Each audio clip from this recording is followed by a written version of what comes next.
Hello, welcome everyone. Welcome. We'll get started in just a couple minutes. And for now, we would love for you to chat in where you are calling from or tuning in from in the chat box. So let us know, and we'd love to hear from you. We'll get started in just a moment.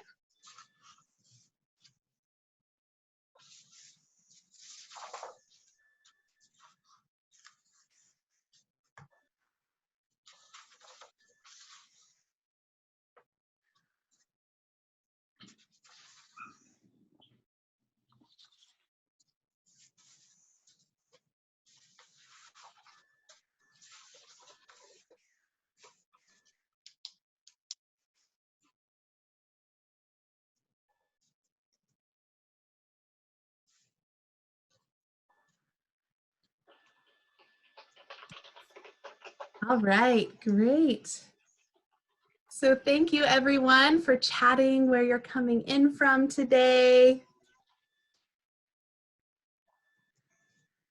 We'll get started in just a moment. We see people coming in from California, Canada, from South Africa. We have some Turkey. And you can chat to all panelists or all panelists and attendees. So just if you want to chat out to everyone, welcome, welcome. We'll get started in just one moment.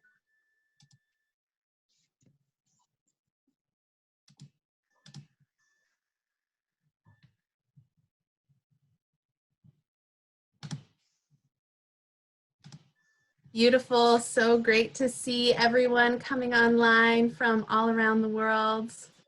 And you can continue to chat in to us and to all attendees about where you're coming from, but we'll go ahead and get started. So this is our 5th edition of our Special Connections Live series. So welcome to everyone. We're so grateful for all of you who are here with us today, and for those of you who have been following along with us for this whole series. My name is Andrea Livingston, and I will be your host today, supported on the back end by Dominic, Kirsten, and Carrie, who will be helping you out with any technical difficulties you may have. You can just send a chat or a Q&A to us, and we'll help you out. And of course, I'm also joined here by our moderator, IONS CEO Claire LaChance, and our panelists today, Dr. Helané Wahbeh, Dr. Shamini Jain, and Jason Yotopoulos. So you'll be hearing much more from them in just a moment. And we have just a couple of quick Zoom notes on our Zoom technology that we find ourselves on today. So you'll see on the screen, here is your control panel for the webinar. You will have a chance to ask the panelists questions, and you can write a question in the Q&A box at any time. Please don't put your questions in the chat box, otherwise they'll just get lost amongst all the comments. So into the Q&A box. And then you can also, many of you have already found the chat button, and I mentioned it already, and I wanted to show you where you can change your settings so that you can chat to all panelists and attendees. So if you want to chat to everyone who's here on the call today, go ahead and change that setting now, and you'll see how to do that on the screen right there. Great, so for our time together today, we will have about 45 minutes of questions from our moderator to our panelists. And then as mentioned, we will go into a large group Q&A, so you can ask your questions. And we will also be able to an experiential practice together with Dr. Helané Wahbeh. So again, we are just delighted to be here with you as we dive into both the science and the practice of biofield therapy and energy healing. It's a pertinent topic now, of course, around the globe. So we're really excited to get into this report and some really exciting findings and future directions for this field. So without further ado, let me introduce Claire LaChance, who will be our moderator today for the panel. Many of you know that Claire serves as our CEO here at the Institute of Noetic Sciences, where she has championed strategic clarity, healthy culture, and operations rooted in integrity and best practices. Claire brings many skills to us, including her education with an MBA from Harvard Business School and BA in economics from Tufts University. And she represents IONS around the world and is passionate about the expansion of Noetic leadership as a vital tool for addressing the profound opportunities and challenges of our time. So Claire, please take it away. Thank you so much. All right. Thank you so much, Andrea, and thanks to all of you who are joining us from literally around the world. We're going to have over 1,000 people on this call today, which is amazing. And I am just thrilled because, as Andrea mentioned, this is the 5th in our series of Connections Live. We very quickly at IONS, as soon as those shelter-in-place orders set in mid-March, determined that our best response to help us all through this was to provide as much of our IONS content, and in partnership with other collaborators, as much of this vital content and consciousness research to the world for free. And this has been pretty much a weekly series, very powerful, on targeted topics. And interestingly, our first episode, the first Friday we did Connections Live, was on health and healing. And now we're coming around at this point here as we're heading into mid-May, believe it or not, returning to this vital topic that is indeed so relevant to our times, and with breaking research that is, breakthrough and cutting edge research that is coming out right now. At IONS, over our 47-year history, we've really tried to drive that forefront of consciousness research. And it's never been alone. We have our incredible science team, and we also have teams of IONS fellows and collaborators. And today's session is very much about that. The collaboration with CHI, the Consciousness and Healing Initiative, and the Emerald Gate Charitable Trust, among others. And Edgar Mitchell, when he had his vision for launching IONS in 1973, when I think what he is observing of us right now, at a time of being, for him to be as relevant in addressing the world's challenges as possible, this could not be, I feel, a better example of that today. So I'm thrilled. At IONS, our mission is to reveal the interconnected nature of reality through scientific exploration and personal discovery. We call it our Noetic handshake. It's not just the research and it's not just the experiential, it's both.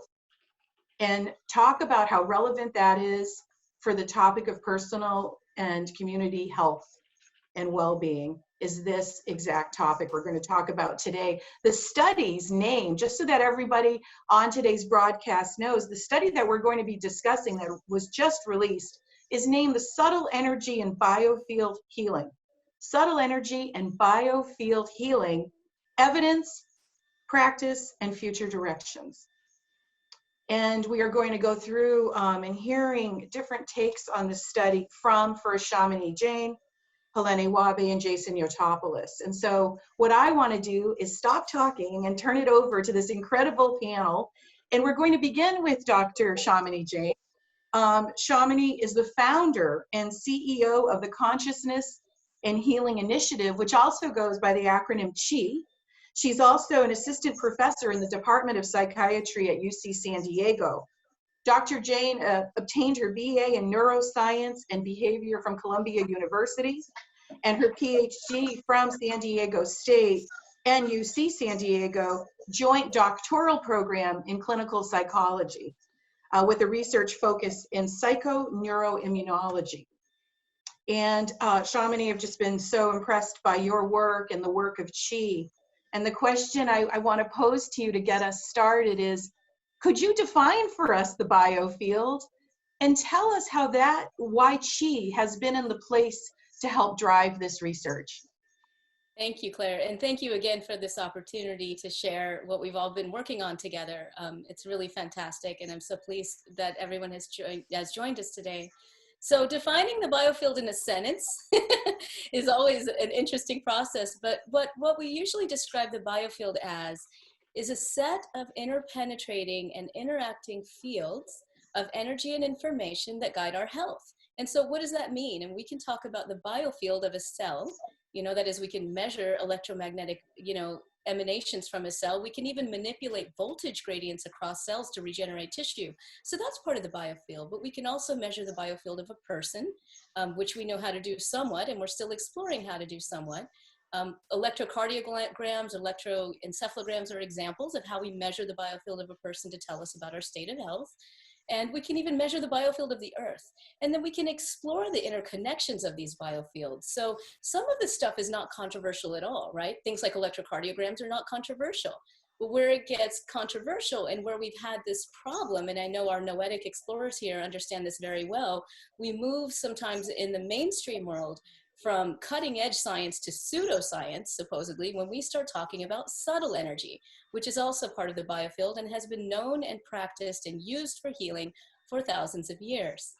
So the biofield really encompasses all of those different aspects of fields of energy and information. And myself and many of our investigators associated with the Consciousness and Healing Initiative have been very interested in this subtle energy aspect, particularly because it's, you know, it's been around for thousands of years. Healers are using it. Mainstream, you know, science and medicine often just, quite frankly, don't believe in it. And yet there's all this tantalizing data to suggest that there's a real there, and that this is, the biofield is really serving potentially as the bridge to help us understand how consciousness affects healing, right? So this is, you know, in a nutshell, what the biofield is. And the Consciousness and Healing Initiative is a nonprofit collaborative. We always say we're not an institute, we're a collaborative. We formed as a collaborative actually in around 2015 when we first started gathering together partners, including the Institute of Noetic Sciences, who's a founding partner of Chi, along with Chopra Foundation, Mariglo Foundation, and others, because we started to investigate, you know, the biofield from this collaborative framework. And so, you know, we had a meeting in 2014, which was you know, partly supported by IONS and other groups. And we put together a special issue with science. And then we started thinking more deeply about this. Our goal has always been to empower the network of biofield practitioners and researchers who are deeply exploring this field and explore what is it going to take for us to really dive deeply into this research, make it mainstream, just like mindfulness is now. I mean, as people know, mindfulness was not mainstream 30 years ago, right? We see the biofield as really the next frontier. It's not even a frontier, it's right here. So what is it going to take for us to empower the research, empower the practice, get these practices that are evidence-based into healthcare? And that's really what drove us to this particular project. So, you know, I'll just say a little bit more. I don't, you know, it sounds like I have a little more time, so I'll just share a little bit of how this project came to be. And this was, you know, complete serendipity, because as we've been working, we became connected with Jason, who of course I've known for a long time, and another gentleman by the name of Jeff Walker, who is very passionate about systems change, and also Tom Dinkeldine, who is a trustee at Wake Forest University and a biofield practitioner. And we began talking about what these critical next steps needed to be. And that really was what the culmination is in that report, which is a systems mapping process to really identify the network so that we can empower the network and share what we know and talk about what is needed to happen next collaboratively for all of us to galvanize the field forward. Thank you, Shamini, so much. And it's always tempting for me to want to ask follow-up questions right now, and we're going to save the questions for later in the program, but I do want to say I have always been struck, even before I was CEO of IONS, about why does the subtle energy topic have to be so controversial? It's just remarkable to me in the mainstream that the minute you go to that, people want to shut down, but yet they believe in the Wi-Fi that's powering us right now. And of course, like you pointed out, other healthcare practices. So thanks for mentioning that and for your leadership of the study. We're going to open it up for questions in a little while. And what I'll do now is then I want to ask Helané Wahbeh a question. And let me introduce Helané to our audience. Helané is our Director of Research here at the Institute of Noetic Sciences, overseeing our team of scientists. And I have the joy of being able to work with Helané on a daily basis. Helané is also an adjunct assistant professor in the Department of Neurology at Oregon Health and Science University. Helané is actually clinically trained as a naturopathic physician and research trained with a master's in clinical research and 2 postdoctoral research fellowships. So Helané, I want to ask you, how did you first come to learn about energy healing? And tell me what has been ION's role in this particular study? Yes, thank you, Claire. It's such a pleasure to be with you here today. I personally came to energy healing when I was actually 16 years old. And I was horseback riding and had an accident where the horse crashed me into a fence. I got thrown off and fell on the ground and damaged my spine so much that I wasn't able to walk. I could, but it was incredibly painful and something had seriously gone wrong. My uncle was actually an energy healer. And so we went to my grandparents' house and they said, Helané needs help. Can you work on her?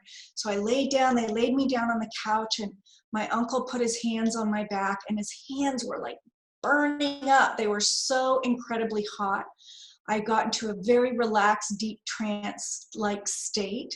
I don't know how long it went on for. It could have been, maybe it felt like minutes, but it could have been maybe 20 minutes or so. And when he was done, I could actually walk without pain. And that was such an incredible miracle to me. So that was very exciting and inspiring. Fast forward to me being in naturopathic medical school, and I had the opportunity through that to learn how to do Reiki. So I took the Reiki classes. I went through level 1, 2, 3, up to Reiki Master, and then began using that in my classes when I was in medical school. And then when I got into private practice, that energy medicine was an intrinsic part of how I worked to help people on their path of healing. When I often would have them lay on the table, and I would actually be able to see their energetic bodies and where there were blocks, where things were not as coherent.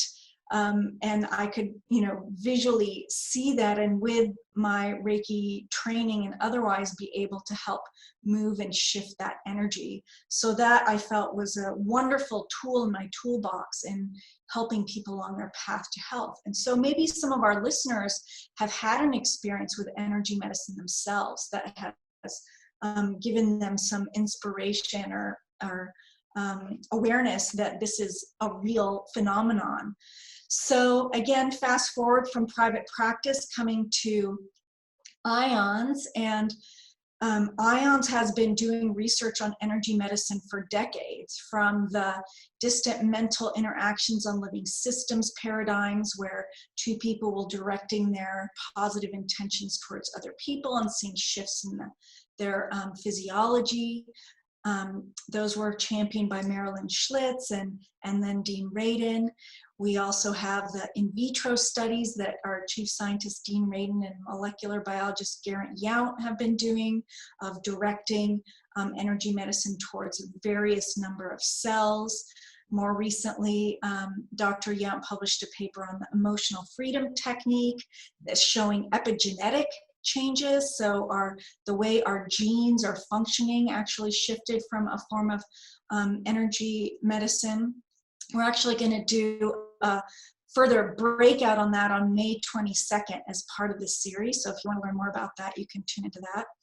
And then most recently, in partnership with Emerald Gate, we did a large pilot study with energy medicine practitioners and people with carpal tunnel pain. And we saw improvements in the pain from just one session. And so next week we'll be sharing about that study and going more in depth in that study. So I felt very grateful and privileged from my own experience of energy medicine, my own experience of receiving it, and then also being a practitioner of it, to be able to then support that IONS legacy to continue to move forward in collaboration with others. So in the few minutes I have left, I just want to briefly go over what we know about energy medicine in terms of its clinical applications and the evidence for its benefit. So there have been a number of studies now and also meta-analyses. And a meta-analysis takes the results from many different studies and looks at them all together. So it's a kind of more synthesized, comprehensive way to look at the effects of a particular modality. And so what we're seeing from those is that Reiki, therapeutic touch, and energy psychology are the most studied biofield therapies, and that from the studies that we can collate so far, what's rising to the top are results around pain, around cancer type symptoms, and cancer related symptoms, so pain associated with cancer, fatigue, quality of life in cancer populations, anxiety, depression, and trauma.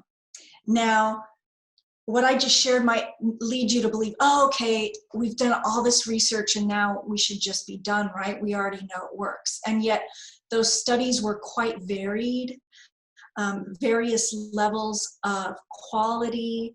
You know, is the practitioner touching versus not touching? Are they in the room with them, or are they at a distance? There's all these specific variables that we can include in a study design that that haven't been fully looked at. And so a lot more work is needed, but there is enough growing evidence that is exciting and motivating us to keep moving forward. So we're so excited to be partners with Chi. We supported this huge report that we'll learn more about from Jason, and we are actively designing what's the next study. What is ION specifically going to be working on next to move this forward? Having this brilliant report that takes this overview of the whole field to see what should our priorities be, what do we already know, how do we build on that, and then maximize it to move it forward. So thank you. Thanks so much, Helané. Fantastic. Thanks for your overview. And also thank you for sharing your personal story. It really is in the personal stories that we all share within this whole IONS community and beyond that it just rings so true. I'm sure for many people on this program right now. Thanks so much. Mm-hmm. Well, now we're going to get into a little bit of the details of this study and the project itself. I can only imagine what it took to focus to frame and to focus the study where it can be so expansive. And I want to bring up Jason Yotopoulos, who I have the pleasure of knowing also. Jason is a Stanford educated engineer, a Silicon Valley entrepreneur. He's also been a senior executive with one of the very well-known software companies. Jason personally supports this science research on the frontiers of consciousness through his Meraki Institute. That's his institute, and also recently became the CEO of the Emerald Gate Charitable Trust that you've heard mentioned here, and supports work at IONS also. And Jason, it's such a pleasure to have you with us today also. And you know, we've heard from Shamini, we've heard from Helané, and would love to hear from you about, from your perspective, you know, what has excited you the most about this project, and what was your thought process for framing the study? So to give the audience a sense of how you honed this and what has excited you the most at this point. So thanks, Jason.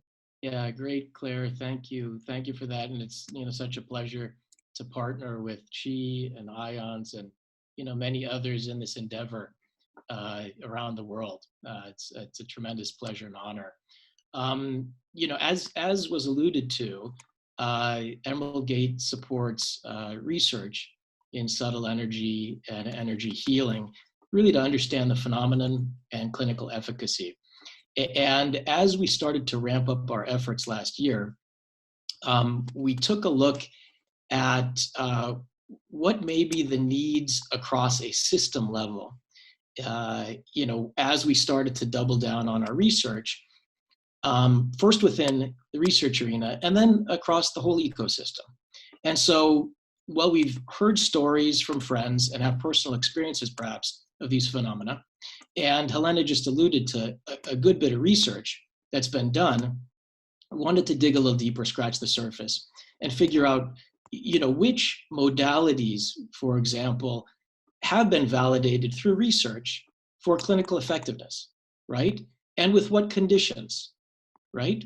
And who is doing the research globally? Which researchers at which institutions? In particular, what are their challenges, right? We heard that funding is one of them. There are a number of challenges that we'll talk about in a bit. In terms of the mechanism as to how does subtle energy or energy healing work, what is the biologically mediated mechanism of such healing in the body, right?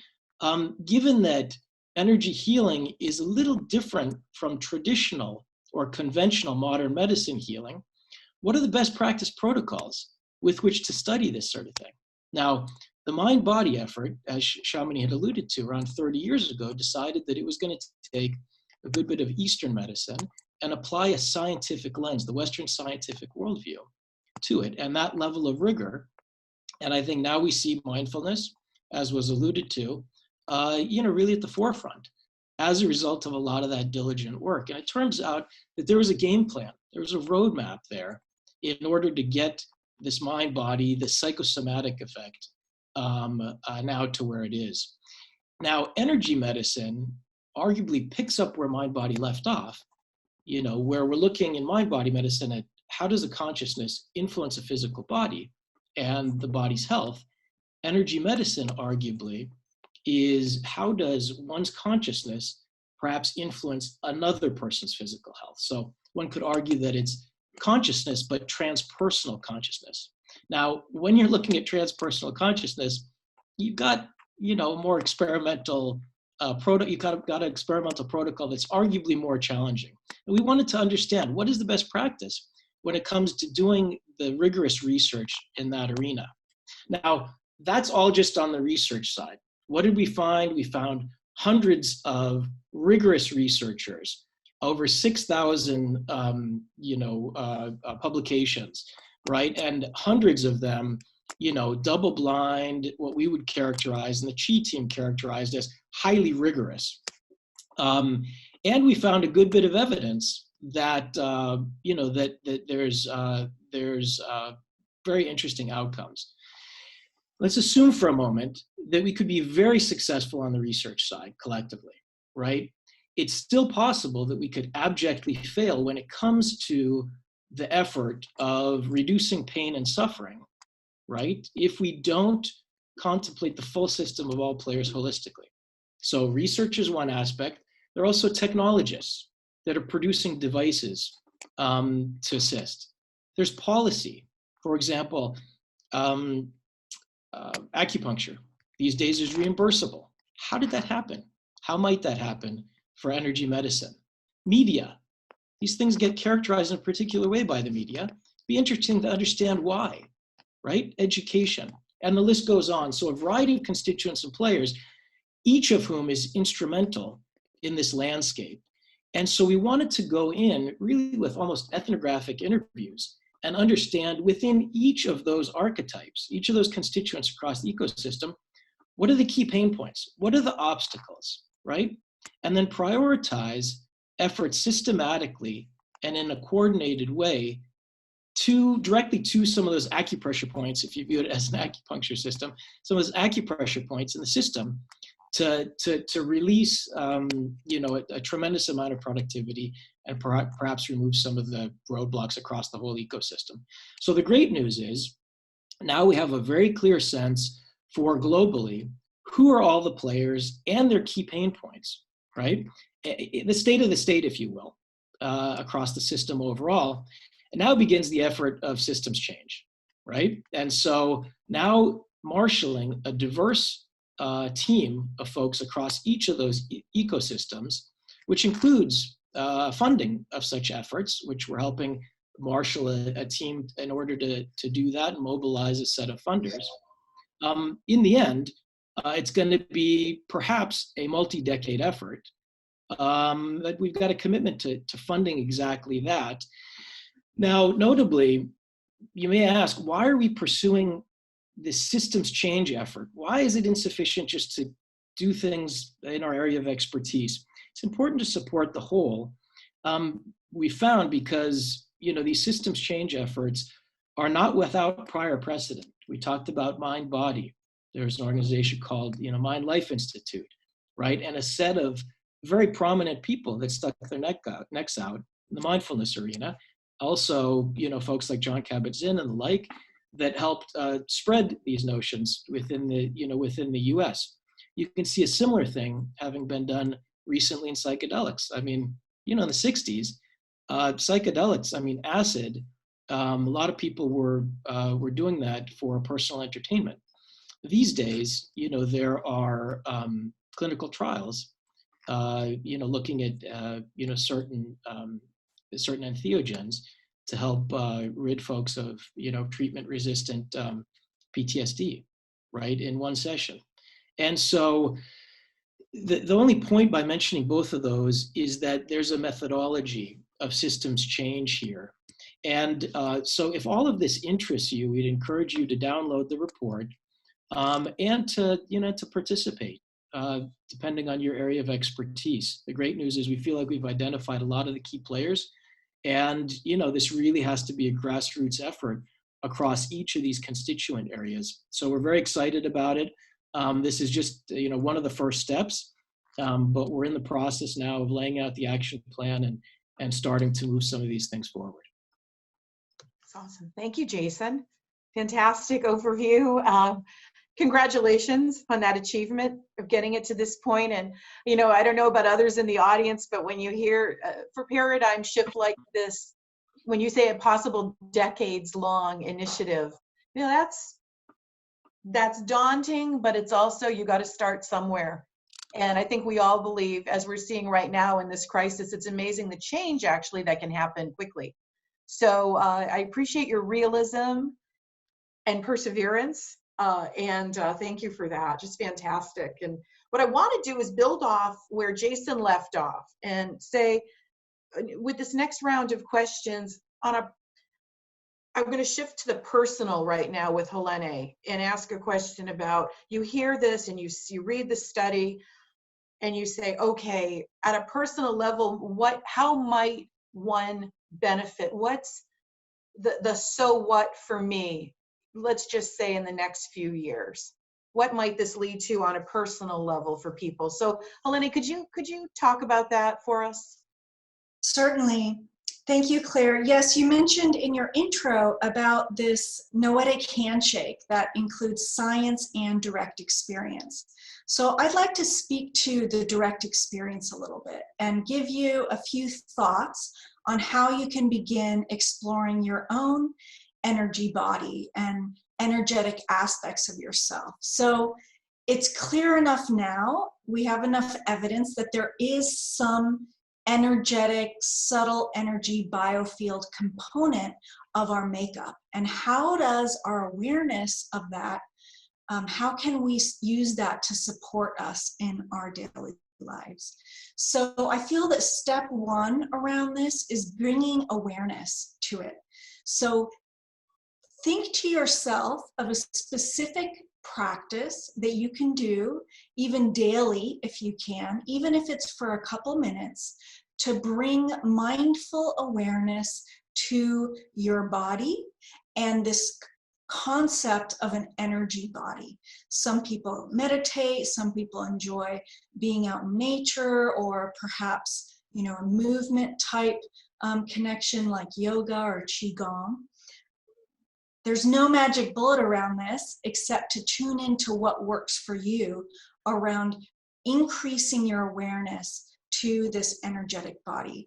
There's two simple exercises that I learned that are really fun. One is the building of the energy ball between your hands, so you can close your eyes and visualize and imagine that you're holding a ball of energy, and play with that, moving your hands further apart, closer together, and just feel into what that's like for you. This is a science of an individual nature, if you will.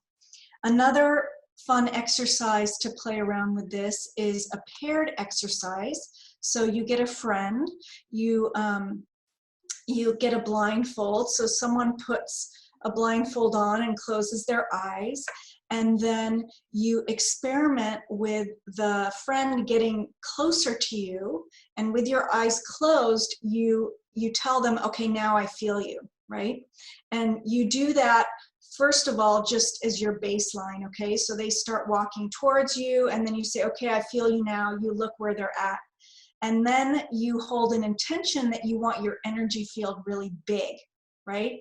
And then they walk towards you and you say, okay, I feel you now. And you see where they're at. And then you say, okay, I'm going to make my energy body really small. And you do the same thing. And I won't say too much about it except to invite you to experiment with it, because it's really fun and brings awareness to your energy system. That being said, I would invite you to think about clearing your energetic body. So bringing mindful awareness to clearing it when you wash your hands, when you take a shower. You know, we all engage in personal hygiene on a daily basis. So how do we engage in personal hygiene of our energetic body along with our physical body? You know, some people like to imagine, you know, a waterfall flowing through them, or, you know, different visualizations to imagine clearing and cleaning our energy bodies. The second is protecting our energy field. So there's many people who are not aware that it actually exists. And so their unconsciousness around it can affect us. And so how do we hold our field in integrity? And, you know, some people like to imagine bubbles around them or imagine a particular color of their field, but just being in a place of discovery around what really works for you around this feeling of being clear and protected in your energetic field. Also grounding exercises, feet on the earth, you know, simple. It can be just as simple as your intention, clear and protect.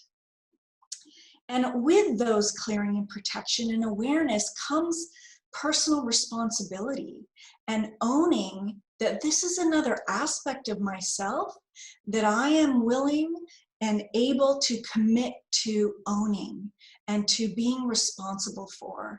And I think that step is incredibly important and will help us as individuals and also on our planet. And then finally, if it inspires you to reach out to energy healers for sessions. If you've never gone to one or you regularly see one, keep doing that. Keep supporting them. Keep being engaged in this process. And you could even take it even further if you're inspired and motivated to learn how to do it yourself and offer it to others. So those are a few little personal, individual ways that you can incorporate this on a very personal level in your lives. Thank you. Thank you so much, Helané. Just so fantastic and so real. I found myself actually doing some of what you're suggesting as you were speaking. So thank you for that. I think it's important to make this topic as concrete for people, especially newcomers who might be listening to something like this for maybe the first time even. I want to just check with our wonderful tech team. Great, about Shamini's connection. And I was just about to go to Jason instead of Shamini, but Shamini, are you have a strong enough signal right now? I think so, hopefully so. Can you hear me okay? Yes, there's a little scratching, but I want to go for it if we can. Yeah, unless you want me to, you know what, Sounds great. one idea is we could go to Jason now and then to you, if that would you know, I'd say if the gods are with us right now and okay. You can see and hear me, maybe Yes. we move forward. Yeah, and I apologize, I may have missed your question. No, you're okay. We believe in no coincidences, of course, in our work, right? And at IONS and beyond. And you came in literally as I was just about to shift probably to Jason, but I'm happy to go to you, Shamini, because Helané was just describing the potential personal applications of this important work. And I wanted to ask you, and Jason had given that obviously that extensive overview of the project thus far. How do you, as the CEO of CHI, Consciousness and Healing Initiative, what do you think of as focusing on first? That's what I want to pose. It's a great question, Claire. Yeah, it's a great question, Claire, because as you go to our report, which I want to let people know, I know that Carrie shared a wonderful blog that links to our report. For anyone who hasn't seen it, you can simply go to reportonhealing.com, and it will take you straight to the report and the systems map. And so for those of you who had a chance to look at it, you'll see, you know, it's been described as a giant octopus, right? by former IONS president and now CHI board member Cassandra Vieten, who had a very great hand in shaping this report as well. So key is, you know, what happens next? What are the key next steps? And there's some things that we are very clearly identified among our group of 60 stakeholders who put together this report with us and, you know, advised on next steps. So critical next steps include, one of our ultimate goals is to integrate these therapies into both self-care and healthcare. And there are some key steps that we know work in order to do that. So as Helané mentioned earlier in our discussion, we have research. What we haven't done for over 10 years is simply compile the research together in what is called a systematic review. And so one of the key areas that we understand that we need to focus on, and we have a team ready to go, which includes Helané and IONS collaborators at the Cochrane Collaboration, a very well-known research synthesis organization, Department of Defense, Wake Forest University, and others, is to do this systematic review and evidence map. That helps us compile the data together very clearly, you know, methodologically soundly, to then inform what we call clinical practice guidelines.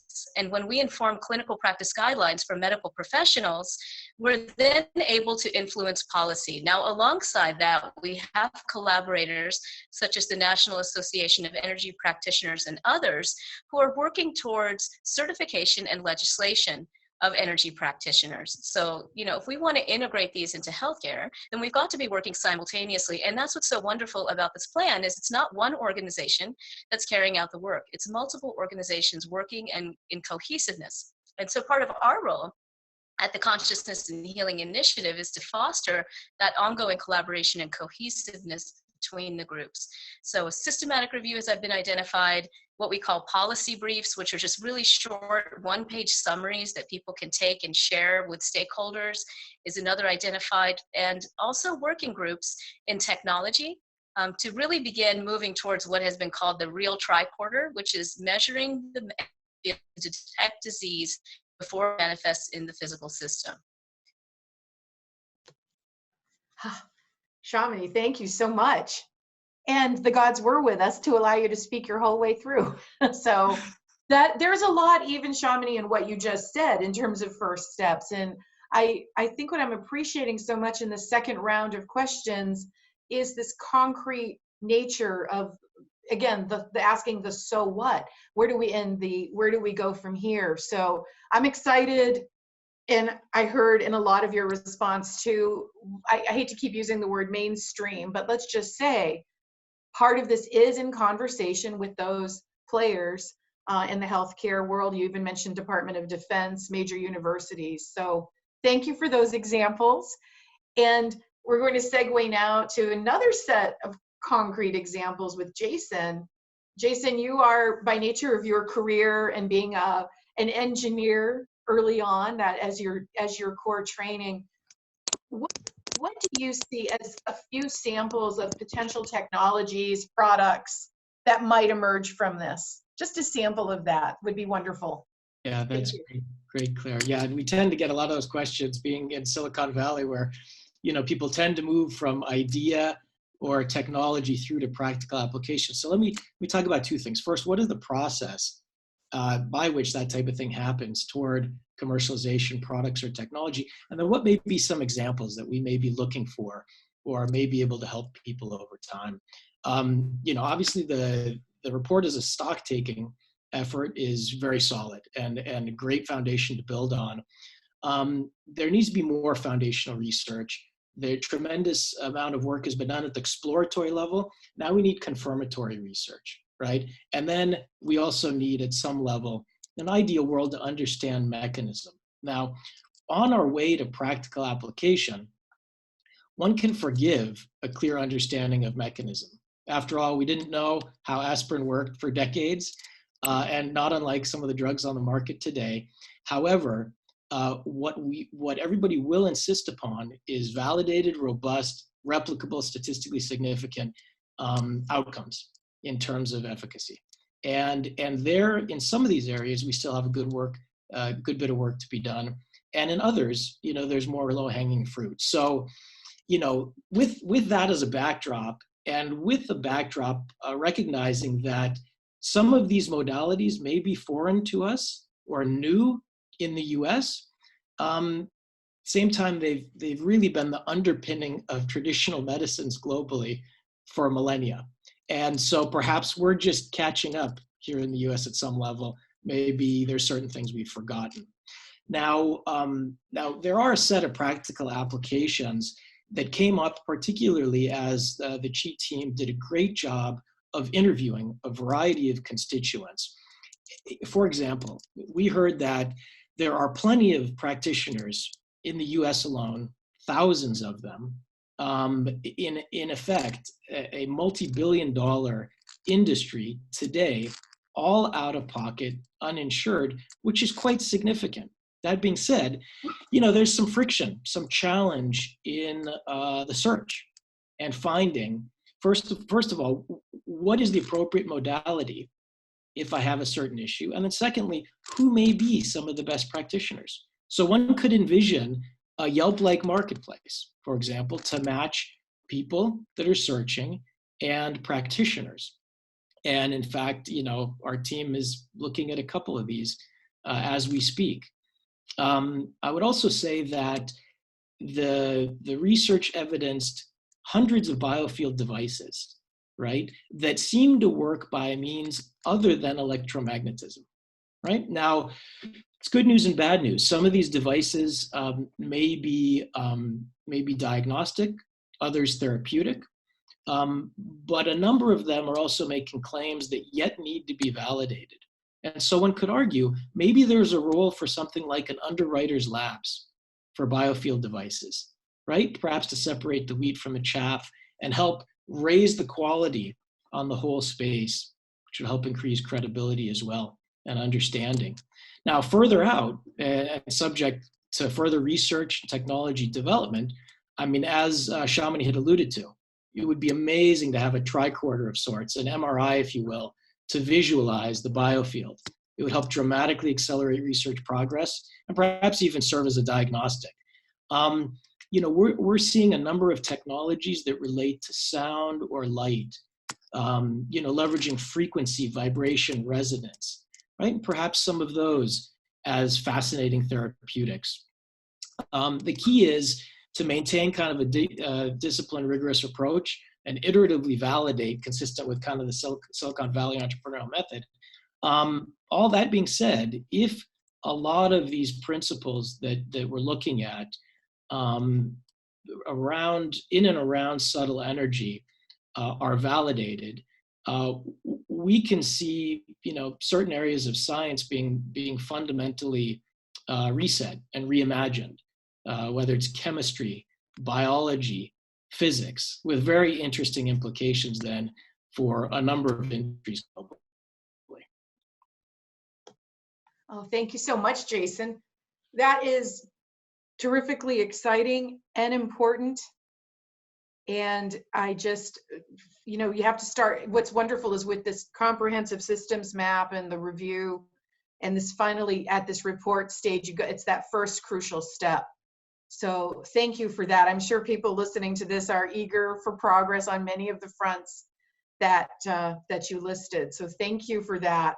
And we are soon going to be jumping into the Q&A time. And before that, Helané has offered to lead our audience in a practice related to our topic today. We found these to be a really beautiful part of each of our Connections Live broadcast, including Noetic leadership. We did it there too. So Helané, I'm going to turn it over to you. And then when you're done, Andrea will come on and lead us into curated discussion of the Q&A. Thank you. Thank you, Claire. I will guide us in a quick meditation visualization, and just a reminder that we do this because we really believe in this handshake of the science and the direct experience. And so, yes, we are a science organization, and we also want to support people in their personal discovery of these concepts. So here's a very brief personal discovery of our energetic body. I invite you all to now sit in a comfortable position, closing your eyes if that feels right to you, and just take some nice deep breaths, feeling the breath moving in and out of your body.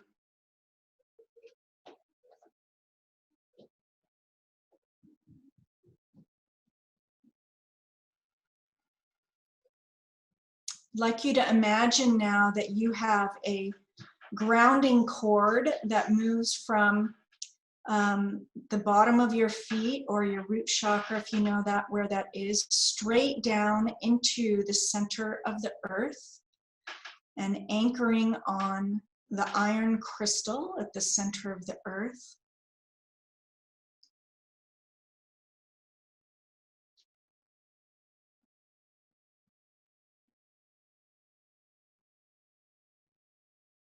And then bringing your awareness now to the top of your head, your crown chakra, imagining that opening like a funnel to the heavens, to the universe. Again, if that feels right to you, just connecting to the beyond.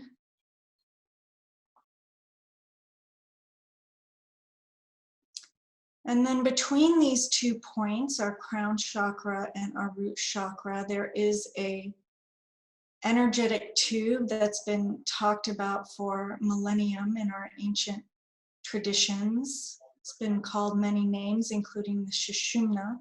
But it is like a fluorescent tube running from the top of your head all the way through your body. So again, if it feels right to you, just visualizing this tube, noticing what it looks like for you.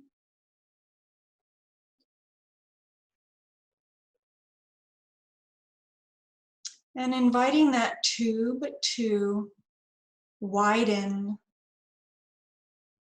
to expand, to increase in diameter, so that this energetic tube is wide and filling your whole body.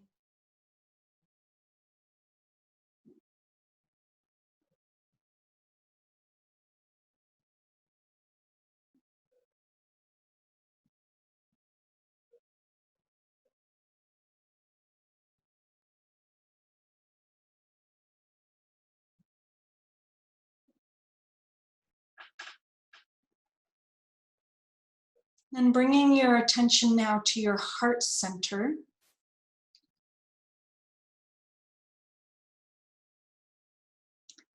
And from this widened energetic place, directing positive intention for health and healing to yourself or another person or the world. Again, in whatever way works for you. Sending that positive, intending that positive intention.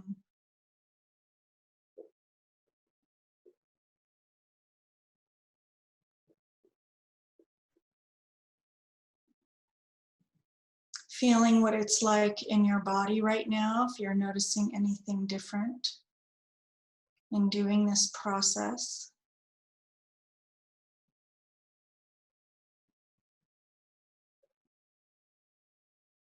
And then you can also decide if you'd like to keep this energetic fluorescent tube really wide, or bring it back to be narrow again, whatever feels right to you right now.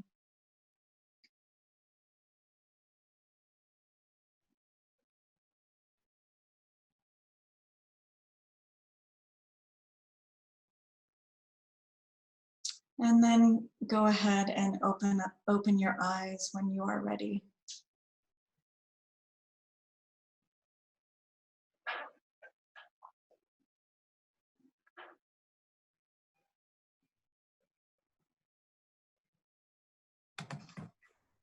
Thank you, Helané.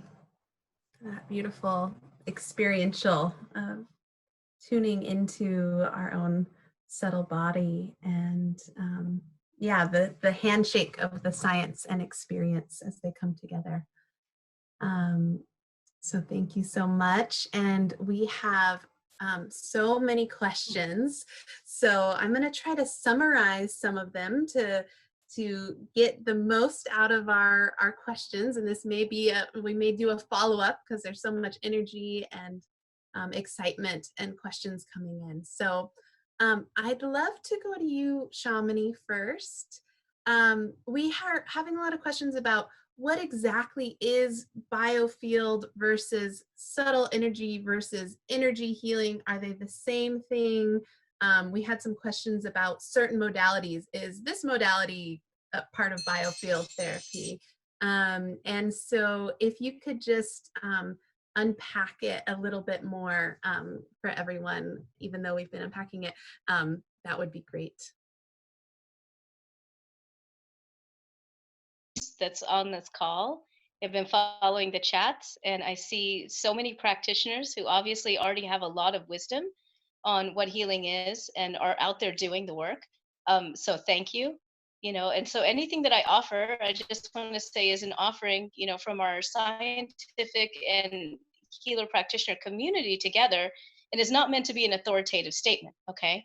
But the way that we describe the biofield is, again, fields that include subtle energy, but also include electromagnetic energy, because we're aware that when we're talking about prana, chi, and all of these aspects, there may be reverberations of this subtle energy, as it's been described, that we can measure, like biophotons, electromagnetic energy that we can measure, and even energy that we can work with. I don't like to say manipulate, but put in. And Jason talked about some of those technologies.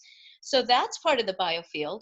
And even the parts that are right now difficult to measure that have been talked about for thousands of years, prana, chi, orgone, vital energy, these are all considered part of the biofield. So the biofield, we can think about that term is kind of an umbrella term where we are putting these things together to say, these are all interacting and interpenetrating fields of energy and information that guide our health. And I know I saw a lot of questions of, can you say that again?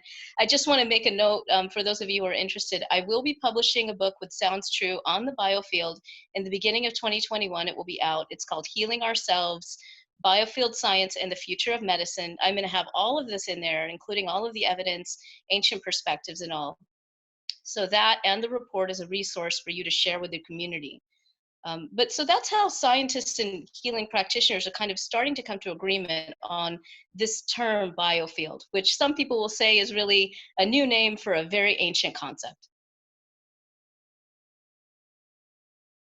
Amazing, wonderful, yeah. And we'll send out, we've put the link to the study in the chat, but we'll also send it out in that follow-up email, and there is a lot of information in there too. So thank you so much for that. And Helané, I would love to ask you, we have a question from Janet, and Janet Connell is asking, in quantum reality, how do we control the experiments considering the observer influences the outcome? And I know we've been talking a lot about that with the recent energy healing study. So if you could speak to that, that would be great. This is such a fantastic question. And, I was just talking about it with my colleagues the other day, because if we think about the implications that we're all interconnected, it makes it very challenging to do reductionistic type study designs where we have one question, we say, okay, well, we just want to know how this one outcome moves from here to here. And we're going to have it be randomized and blinded, and we're going to have the experimenter be as neutral as they can be, but they have their own beliefs. Then you have the research assistants who are going to really try to be as neutral as they can be, but they have their own beliefs, whether they're conscious or unconscious. that mixes with the participants' desires, unconscious and conscious, about what they want from the study, and then it ripples out from there. So it's definitely a big question that we're exploring in our science team and beyond, because, you know, our current science model is based on this. When I say reductionistic, it basically takes pieces apart, right? And it assumes that you can look at things separately. And yet, if we really hold to this understanding that we are all interconnected, that model doesn't work as well because of that. And so there's different ways we currently go about it, which is trying to hold a bigger part of the whole within our study designs. Like in our energy, our carpal tunnel study, we had a clairvoyant seer who was observing all the interactions to see what she was observing, and being aware of everybody's kind of intentions and beliefs around the project. And the other piece that we're working on is actually trying to figure out how to do different study designs that are not reductionistic, that are not kind of using this old paradigm, and yet and it's a balance, because in order to be kind of respected in the broader scientific community, we need to speak that language. So we are very committed to doing, you know, randomized controlled trials and blinding as much as possible and incredibly rigorous methods. And, oh, can we create a whole different model of studying this? Can we look at people's subjective experiences and, you know, look at all these different ways of evaluating it? So I could do a whole week-long workshop on that one question, but I hope that's enough for now. Amazing. Yes, definitely. And we have questions coming in about how do we find energy healers? How, you know, either that they are an energy healer or they want to find one. I know, Jason, you were speaking a little bit to this about a future possible technology or Yelp for finding energy healer, but I wanted to know if you could speak a little bit more to that right now, if there's any resources. And we also had some questions coming in about how can we assess for ourselves if this person is really a valid practitioner in whatever realm. So I'm going to put that to you, Jason, and then if either of the other panelists have something to say about it too. So go ahead, Jason. Great. So I think one place to start that we've found, you know, really useful is the Chi team has been engaging with a set of organizations that represent various types of practitioners. And there's an effort now to kind of coordinate some of those practitioner groups nationwide. That's a relatively, you know, nascent effort, but it progresses. I think it'll be very helpful. Secondly, a group of funders and philanthropists are looking at, you know, what amounts to, you know, half a dozen or so relatively new such marketplaces to try to, and some of them out of the Bay Area, to try to identify a set of qualified practitioners, and then through a rating system, not unlike that of Yelp or Uber or whatnot, you know, in essence, find qualified practitioners with particular specialties, you know, in one's area. And you can probably search for Google on that. I haven't spent any time on any of the 6, so I wouldn't deign to recommend one or the other, but you'll see in the next 6 months a lot more prominence, I believe, around this, because there is a search cost, it's imperfect, and typically the way that we find practitioners are we talk to friends and personal references across the gamut, people that we trust. That's the tried and true methodology. There are ways that we're putting that into digital marketplaces and rating systems, and that's all nice. But what I'd recommend for today is that people describe, you know, what, if anything, they're trying to address from a health level, and share that with friends. You'd be amazed that, you know, more than one friend, some of whom you think are quite conservative, have actually had amazing experiences with energy healing, and some of them even make it part of their monthly routine.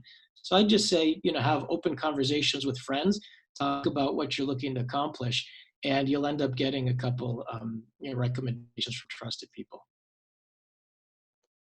That's great. And it's been really beautiful to see all the posts in the chat. People have been posting different websites and modalities. And I love your point of having it be within a network of trusted people that we are able to find them. So that's great. Andrea, I wouldn't mind just maybe adding a little bit here on the practical. So as we're, working towards, or people will be working towards, maybe a Yelp for healers or that kind of thing, peer reviewed. What Jason said is very salient. And then I would just like to offer, when you're speaking with a potential helper of your healing process, right? Whether it's a clinician, an energy healer, or whatever, it's great to interview them a little bit on, have you worked with a person with, particular issue that I'm trying to work with for myself before? What has your experience been like? What is, tell me a little bit more about your healing approach. How do you understand the healing approach, and how do you work energy? You can ask all of the questions, but ultimately, here we're at the Institute of Noetic Sciences, right? And I've seen so many comments on, well, we really heal ourselves, right? Healing practitioners are facilitating our own healing. So ask yourself, with all answers to all those questions for the mind, then go into your heart and ask, do I think this person can help me augment my healing process? Do I trust them? Do I feel good about them? In addition to whether they've helped people I know, how do I feel about it? And then you'll get a good answer. Amazing. Yeah, our own noetic inner wisdom. Thank you for that, Shamini.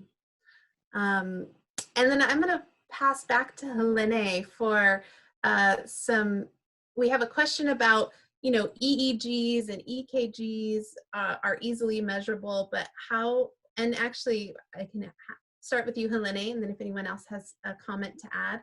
Again, are we finding different ways to actually measure subtle energy, and what might those be? Great question. I'll address the physiology piece and then pass it to Jason and Shamini. So yes, we can measure the electrical output of our brain, of our heart, of our skin, of our muscles. And there have been a number of studies that have seen changes in those body signals from people's intention, or directing intention towards the biofield. So our body does act as, well, I'll just say it can be like a receiver. It is affected by intention, by subtle energies. Does that give us the answer to how it works? Not directly. I think it's going to be, a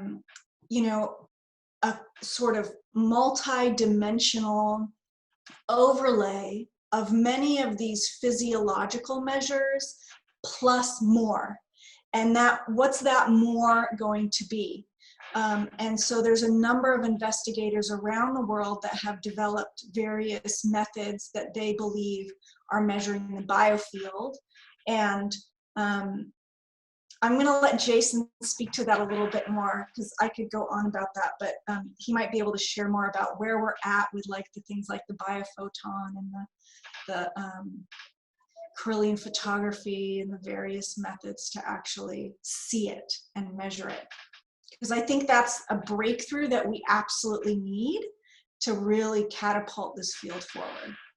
Yeah, and I'm sure Shamini has a few words on this as well, because really this is kind of the holy grail. This is what can help accelerate quickly. So in some of our recent studies, we've seen that, water as a transducer of this type of information, it actually ends up with really interesting predictable outcomes in terms of the shift in spectroscopic fingerprint, in so much as that would be an indication of change in bond angle, say in the H2O. And that implies change in the structure of the water itself. And, some have postulated that, water can store information or fluids. We're certainly exploring that path, not only with water, but bodily fluids as well, things like cerebrospinal fluid and the like. There's also some very interesting work that's been done over the past couple decades in 2 dimensions, not 3 dimensions, with plants, plant biology. And there's an interesting study that's been done on the phantom leaf phenomenon. If you cut a leaf and one still sees a biofield image of the leaf under certain conditions. And there are teams currently working on replicating and refining those conditions. There are others. There's a lab just across the bay and one out on the East Coast that are doing best-in-class work on biophotons and observing healers and the extent of biophotonic output from their bodies in the midst of healing. And they find that some exceptional healers have literally 10,000 times the average output, which is very anomalous and sort of enough to light a light bulb. And so, I would say we're getting closer. It's probably going to be some confluence of these factors. And right now, it's like we're all blindfolded and each feeling a different part of the elephant, haven't quite figured out that it's an elephant. And so, I don't know, Shamini, any further thoughts on that? Because you dive deeply into these areas as well. I mean, I love what you just said, Jason, and I think the water work that you and others are working on is just super exciting. And your comment about we're all looking at pieces of the element is very valid. I think we also have to be okay with the fact that we're really measuring, again, what we think are probably reverberations of subtle energy and not subtle energy itself. And, and really be okay with that. So whether we're measuring emitted biophotons or effects on water, due to the healing, again, this is kind of the fun part of the discovery process, and yet there is enough of there with what we know about magnetics and just very simple things like measuring electric potentials off the body, right? That we do believe that we can move toward a tricorder. There's absolutely no reason why we shouldn't be able to develop technology that we can use for preventative medicine, detect disease before it goes into the physical system. And I think that's going to be a tremendous gift to humanity. And it's going to take a lot of collaboration. You make a great point, Shamini. So the question of these measurements, are we measuring the phenomenon or are we measuring the epiphenomenon, right? Are we measuring a shadow of the causal factor? The second thing I'd say is I'm perfectly open to the possibility that we may never be able to measure the subtle energy itself. And that does not deny us of the opportunity to develop successfully practical applications, as long as we can discover, again, robust, repeatable applications that we can, validate in a statistically significant way. So there are many paths, and there's plenty of work to be done, as you could tell.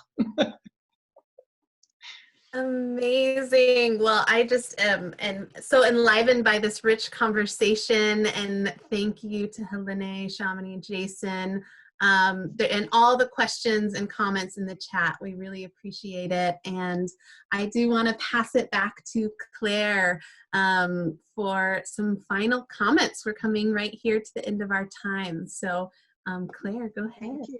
Thanks, Andrea, for so beautifully curating that Q&A. That was fantastic. So thank you, and echoing my own thanks to Jason, Shamini, and Helané for this. Wow, a very, very information-packed, inspiration-packed 75 minutes. It flies by, and we know that many of you who are participating today are so eager for more.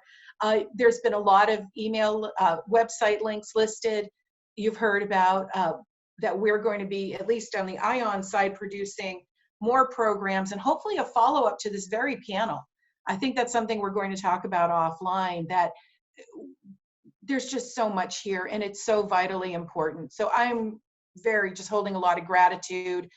It was this topic on energy healing that first brought me to IONS as just an interested member many years ago. And I just say that with gratitude and deep sincerity that this work is so vital. So thank you.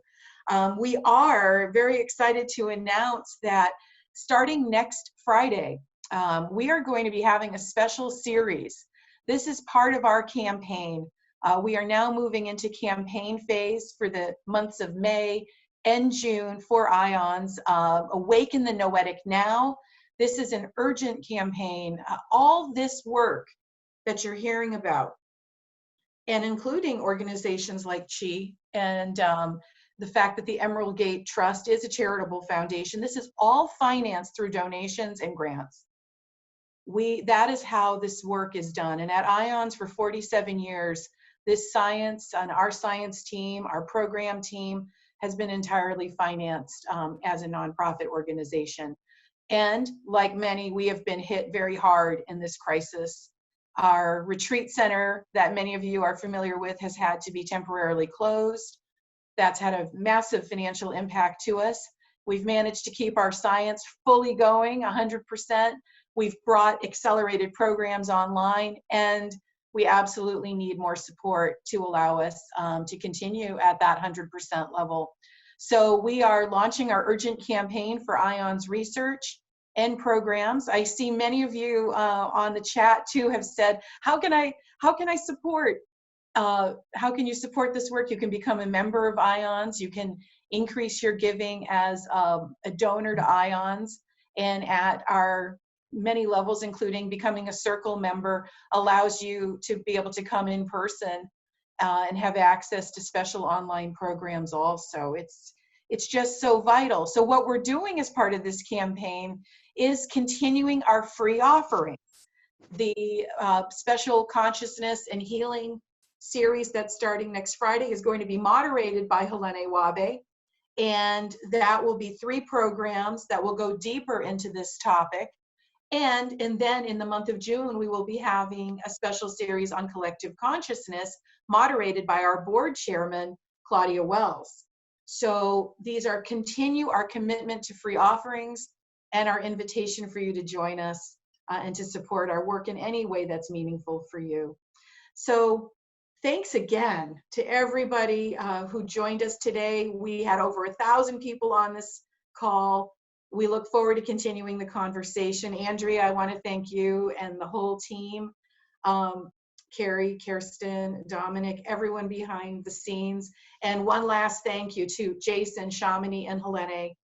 Thanks, and everyone please stay well. Thanks so much.